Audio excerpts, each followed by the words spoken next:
तिथं नेणं गरजेचं आहे. तिथं सावरकरांना डांबून म्हणत होतं असं एक वक्तव्य शरद पवारांनी केलं होतं आणि याच पार्श्वभूमीवर राहुल गांधींना सुद्धा तिथं नेणं गरजेचं आहे. त्यांच्याकडे पैसे नसतील तर मी त्यांचा खर्च करतो पण यावर शरद पवारांना सातत्यानं प्रसिद्धी हवी असते, त्यामुळे ते मोठं बोलत असतात. सरकार एकीकडे 100 दिवसांचा कार्यक्रम साजरा करते, मात्र याच काळामध्ये 2 मंत्री वादाचे भरले, ते कोकाटे आणि त्याच्यानंतर राधाकृष्ण विखे त्याच्यावर भ्रष्टाचारचा आरोप. नाही, मला वाटतं एकूणच राज्यकारभारच वेगळ्या पद्धतीनं चाललेला आहे. कुणाचा पायपोस कुणाला या ठिकाणी नाही हे वारंवार झालेल्या निर्णयामधून या ठिकाणी दिसते. अनेक निर्णयाच्या फायली आता त्या वेगवेगळ्या माध्यमातून या ठिकाणी जाणार आहेत. काही फायली शिंदेसाहेबांच्याकडून मुख्यमंत्र्याकडे जाणार आहेत, काही फायली उपमुख्यमंत्र्यांच्याकडे जाणार आहेत. आता फाईललाच कळेना की नेमकं कुठल्या वाटेनं जावं की मंजुरी मिळेल आणि त्यामुळे एकूणच गोंधळाचं सावळा गोंधळ म्हणतोय असं वातावरण राज्यात आहे. स्थानिक स्वराज्य संस्थांच्या निवडणुका येऊ घालतील, काय नेमकी स्ट्रॅटेजी? नाही, अजून कळत नाही की शासन सुप्रीम कोर्टातली तारीख पुढे गेली आणि त्यामुळं दिवाळीला निदान होतील अशी आम्हाला साधारणपणे अपेक्षा यामध्ये आहे. किमान महापालिका नगरपालिका आता कोल्हापूरला ऑक्टोबरमध्ये 5 वर्ष पूर्ण होतील. प्रशासकाची कारकिर्दीला 5 वर्ष कोल्हापूर महापालिकेला पूर्ण होतं. नवी मुंबई मला वाटते आमच्याबरोबरच आहे, नांदेड आमच्याबरोबर त्या ठिकाणी 5-5 वर्ष स्थानिक स्वराज्य संस्थेमध्ये लोकप्रतिनिधी नसणं हे अत्यंत महाराष्ट्राच्या विकासाच्या दृष्टीनं दुर्दैवी आणि आमची अपेक्षा आहे की सुप्रीम कोर्टात लवकर हिअरिंग होऊन त्याचा निर्णय होऊन निवडणुका व्हाव्या. पक्षीय पातळीवर निवडणूक लढवल्या जातील की स्थानिक? अजून वेळ आहे या सगळ्या चर्चेला. अजून बरंच पाणी वाहून जाणार आहे. काय होतंय राज्यामध्ये अजून आपल्याला माहीत नाही, त्यामुळे बघू. पहलगाम अटॅकनंतर गृहमंत्री अमित शहानी राजीनामा द्यावा अशी मागणी होती. या संदर्भात आमच्या केंद्रीय नेतृत्वाने जाहीरपणे सांगितलेलं आहे की या संदर्भात एक लाईन धरणं गरजेचं आहे आणि ती लाईन धरून काँग्रेसचे सर्व या संदर्भात वक्तव्य करतील. त्यामुळे मला दुसरा एक प्रश्न म्हणजे संजय बाबांनी आता भाजप प्रवेश केलेला आहे. शाहू महाराजांच्या प्रचारात ते आघाडीवर होते, तुमचे त्यांचे देखील संबंध अगदी चांगले आहेत. अशा पार्श्वभूमीवर त्यांचा भाजप प्रवेश कसं बघता तुम्ही याकडे? नाही, शक्तीपीठमध्ये सुद्धा नाही, शक्तीपीठमध्ये त्यांची भूमिका अजून तरी ठाम आहे की शक्तीपीठला विरोध ही संजय बाबांची भूमिका अजून देखील ठाम मला त्या ठिकाणी दिसते. आता पुढच्या राजकीय प्रवासासाठी असेल किंवा उद्याच्या भविष्यकाळातल्या काही विषय असतील, विकास कामं असतील, त्या तालुक्यातले असतील, त्यामुळे कदाचित त्यांनी भाजपचा मार्ग धरला असेल. काँग्रेसचं अधिवेशन सुरू काही गेल्या काही दिवसापूर्वी पार पडलं, त्याच्यामध्ये काय नेमकी रचना ठरली? जिल्हास्तरीय नेत्यांना काय नेमकी अधिकार? नाही, काँग्रेस वर्किंग कमिटी झाली आणि अहमदाबादला अधिवेशन देखील त्या ठिकाणी झालं. त्यामध्ये जिल्हा काँग्रेसच्या अध्यक्षांना ताकद देणं आणि जिल्हा काँग्रेसच्या अध्यक्षांचं महत्त्व या सगळ्या प्रक्रियेमध्ये असेल या पद्धतीचा एक निर्णय त्या ठिकाणी झाला. जिल्हा अध्यक्षाच्या निवडी देखील अगदी सगळ्यांना विश्वासात घेऊन नॉमिनेट न करता, आता गुजरातमध्ये आपण बघतोय बाहेरच्या राज्यातले तिथं नेमणूक करून त्यांच्यामार्फत तिथल्या लोकांचा अंदाज घेऊन अध्यक्ष निवडावे असा निर्णय त्या ठिकाणी घेतलेला आहे आणि म्हणून मला वाटते संघटनात्मक बळ देण्यासाठी हे पाऊल अत्यंत चांगलं आहे. 2014च्या इलेक्शनच्या वेळी आम्ही पहिल्या मंत्रिमंडळ बैठकीत धनगर आरक्षणाबाबत निर्णय घेऊ असं सरकार म्हणालेलं होतं. मात्र आता 300व्या अहिल्याबाई होळकरांच्या जयंतीच्या निमित्तानं तिथं जाऊन मंत्रिमंडळ बैठक अशा पद्धतीचं एका बाजूचा प्रसंग त्या ठिकाणी झाला.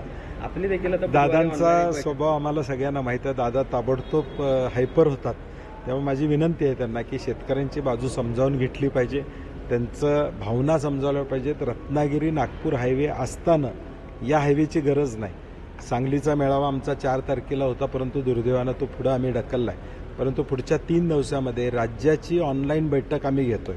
यामध्ये प्रत्येक जिल्ह्यामध्ये आता विरोध त्या ठिकाणी चालू, प्रत्येक ठिकाणी विरोध या रस्त्याला. मग अजून मला कळत नाही शासन आग्रह का करते आणि म्हणून आमची भूमिका ठाम आहे, गरज नसलेला रस्ता नको. आपण ते खरं पाहिलं तर काल राज्याचे कुठेतरी एक कागदी घोडे नाचवण्याचा नमामि पंचगंगेच्या निमित्ताने. नाही, पंचगंगेच्या प्रदूषणाचा प्रश्न अनेक वर्ष चर्चेत आहे. आमच्या काळामध्ये आम्ही DPR त्याचा केला होता, त्याला निधी मिळणं हा प्रयत्न होता. मधल्या काळामध्ये केंद्रातून निधी मिळावा असा प्रयत्न होता, परंतु कृष्णा बेसिनचा पार्ट पंचगंगा आहे का असा एक वादातील मुद्दा त्या काळामध्ये केंद्रानं काढला होता आणि म्हणून मला वाटतं आता वेगळ्या पद्धतीनं फक्त पंचगंगा अशा पद्धतीनं निधी मिळाला पाहिजे. दुसरं, नदी खोलीकरणाची जी काही योजना राज्य शासनाची आहे त्यामध्ये मध्यंतरी आम्ही जिल्हाधिकाऱ्यांना देखील सांगितलं की पंचगंगेपासून त्याची सुरुवात करा, कारण की आज या नद्या रुंदी खोलीकरण केल्याशिवाय या सगळ्या गोष्टी म्हणजे पुराच्या दृष्टीनं असू दे किंवा प्रदूषणाच्या दृष्टीनं असू दे हे होणार नाही. तर आमची विनंती आहे की लवकरात लवकर याचा निर्णय व्हावा. स्थानिक स्वराज्य संस्थांच्या निवडणूक दिसतोय ना, बोल दिसतोय. लाडक्या बहिणीचे पैसे जे आहेत आपण पाहिलं की सामाजिक न्याय विभागात इकडे घेतले जातात. त्या संबंधित विभागाच्या मंत्र्यांनी संताप व्यक्त केला. विभाग नको असं तर बंद करून टाका असं म्हणते. नाही, मला वाटतं शासनाचं आर्थिक नियोजन पूर्ण कोलमडलेलं आहे हे एकूण दिसून येते. कारण की बजेट झाल्यानंतर 60%च खर्च करा या पद्धतीचा पहिला GR आला, तिथंच सगळ्या बजेटला कात्री लागली आहे हे लक्षात आलेलं आहे. आणि लाडकी बहीण निवडणुकीनंतर सावत्र झालेले हे आम्ही सातत्यानं सांगतोय. आता एप्रिल महिन्याचे सुद्धा पैसे मिळालेले नाहीत. 2100चं स्वप्न अजून स्वप्नातच त्या ठिकाणी राहिलेलं आहे. आणि आता तर खुद्द मंत्रीच म्हणतायत की माझा विभागच बंद करा. म्हणजे सामाजिक न्याय विभाग हा जुना विभाग आहे जो न्याय देण्याचा प्रयत्न प्रवर्गाला या ठिकाणी करतो, तोच बंद करा. एवढं मोठं वक्तव्य जर मंत्री करत असतील तर मग घडी किती विस्कटलेले हे चित्र महाराष्ट्रामध्ये दिसून येतं. काही वेळापूर्वी प्रकाश आंबेडकर यांनी देखील बोलताना कबूल केलं की आम्हाला निधीची कमतरता आहे किंवा आमची कसरत हे सगळं सांभाळताना होते इतर विभागांना. नाही, म्हणजे निवडणुकीपूर्वी जी घोषणा केली होती ती घोषणा करताना त्याचा विचार केला नव्हता का की या सगळ्या गोष्टीचं आर्थिक नियोजन पुढं करावं लागणार आहे. म्हणजे फक्त मतं घ्यायसाठीच या घोषणा झालते असं संजय शिरसाटांच्या एकूण वक्तव्यातनं आणि ह्याच्यावरून दिसून येते. अजितदादांनी पत्रकार बैठक घेत असताना कर्जमाफी संदर्भात विधान केलंय की कोणी आश्वासन दिलं? नाही, आता ज्यावेळी सरकारमध्ये सन्माननीय अजितदादा उपमुख्यमंत्री म्हणून काम करतायत, सामुदायिक जबाबदारी असते. ज्यावेळी एखाद्या प्रश्नाचं उत्तर द्यायचं असेल त्यावेळी म्हणतात ही सामुदायिक जबाबदारी आहे, मी उत्तर देतोय म्हणजे ते सामुदायिक आहे असं तिघंही म्हणतात.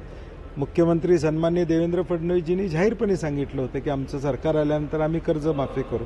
तोच व्हिडिओ आम्ही परत सगळ्यांना दाखवतोय की तुम्ही बोलला होतात ते करा, एवढीच आमची मागणी आहे. जे शब्द तुम्ही निवडणुकीच्या आधी मतं घेण्यासाठी केला होता तो वापरला. कदाचित अजितदादा बोलले नसतील, परंतु आता सरकारमध्ये तुम्ही आहात.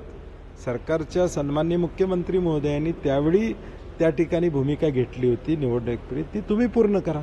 पण यामध्ये एकवाक्यता नाही असं दिसते स्पष्टपणे. नाही, आता त्यांनी बोलताना तसंच वाटते कारण की मी बोललो नाही याचा अर्थ माझी जबाबदारी नाही. पण एकूणच त्यांना सावरून घेण्याच्या बाबतीमध्ये असं दिसतंय महायुतीमध्ये की ते अजितदादा म्हणतात मी कर्जमाफीबद्दल बोललो नाही पण देणार नाही असं ते म्हणालेले नाहीत, असं एक समर्थन.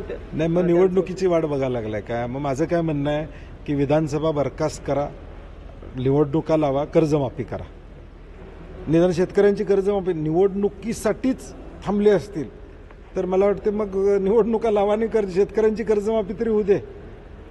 म्हणजे फक्त निवडणुका म्हणजे 4 वर्षानंतर निवडणुका लागल्यावर आम्ही करणार असं मग जाहीर करा तसं शेतकऱ्यांना.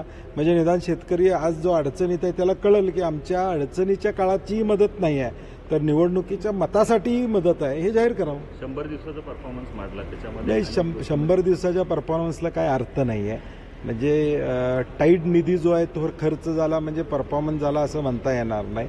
त्यामुळं नेमकं लोकांना काय दिलं हे यातनं महत्त्वाचं आहे. सेवा कायदा तुम्ही केला, त्या सेवा कायद्याचा सप्ताह परवा झाला. सेवा कायद्यातनं किती लोकांचे प्रश्न सुटले, किती लोकांच्या अडचणी त्या ठिकाणी सोडल्या गेल्या. मंत्रालयातली गर्दी कमी झाली का? जिल्हाधिकारी कार्यालयासमोरची गर्दी कमी झाली का? उपोषणं या राज्यातली कमी झालीत का? म्हणजे प्रश्न असून शेतकऱ्यांचे असू देत, रोजगाराचे असू देत, हे राहिलेले आहेत. स्वतःच सर्वे करायचा आणि स्वतःचीच पाठ थोपटून घेण्याला काय अर्थ नाही. जनगणनेचा निर्णय घेतलेला आहे केंद्रानं. आपण पाहतो की राहुल गांधीने हा मुद्दा उपस्थित केला असं काँग्रेसचे नेते सांगतात, पण भाजपला म्हणतात की नाही, तो आम्ही निर्णय घेतलेला. विरोधक सक्षम नाहीत की त्यांच्या दबावामुळे असा निर्णय घ्यावा इतके. मला वाटते आता ते त्यांना लक्षात आलेलं आहे की याचं क्रेडिट राहुलजींना त्या ठिकाणी जाते म्हणून ते बोलतात. पण तो देशातल्या लोकांना माहीत आहे. गेले 5 वर्ष आमचे नेते राहुलजी याची मागणी करत आहेत की ज्यावेळी सेन्सस होईल, सेन्सस हा देशाचा एक थर्मामीटर असणार आहे आणि त्या थर्मामीटरवेळी जातीय जनगणना करावी. कारण की आज आमच्याकडे एक्झॅक्ट डाटा या ठिकाणी नाही. आम्ही ज्यावेळी देशातल्या योजना जिल्ह्यामध्ये जातात त्यावेळी सेन्ससवर कुठल्या जातीचे लोक कुठं आहेत त्याच्यासाठी जातीय योजना आपण अनुदानं या ठिकाणी देतो आणि ज्याची या ठिकाणी संख्या आहे त्याच्याप्रमाणे त्याला भागीदारी मिळाली पाहिजे, हीच भूमिका राहुल गांधींची आहे. आणि मला वाटतं यातून देशाचं चित्र तर बदलेलच, परंतु महाराष्ट्रामध्ये हक्काचं जे मराठा समाजाचं आरक्षण आहे त्याला देखील या ठिकाणी चालना मिळू शकते. पद्धतीनं धनगर समाजानं हे समजून घेतलं पाहिजे की फसवणूक आमची झालेली आहे आणि त्याचं उत्तर धनगर समाजानं त्या ठिकाणी देणं अभिप्रेत आहे. त्याला जोडूनच एक प्रश्न, त्याच भागामध्ये कावळीची साथ मोठ्या प्रमाणात आली, 2 नागरिकांचा मृत्यू सुद्धा झाला अहिल्यानगरला. मला वाटते यामध्ये प्रशासनानं लक्ष घालावं अशी अपेक्षा आहे.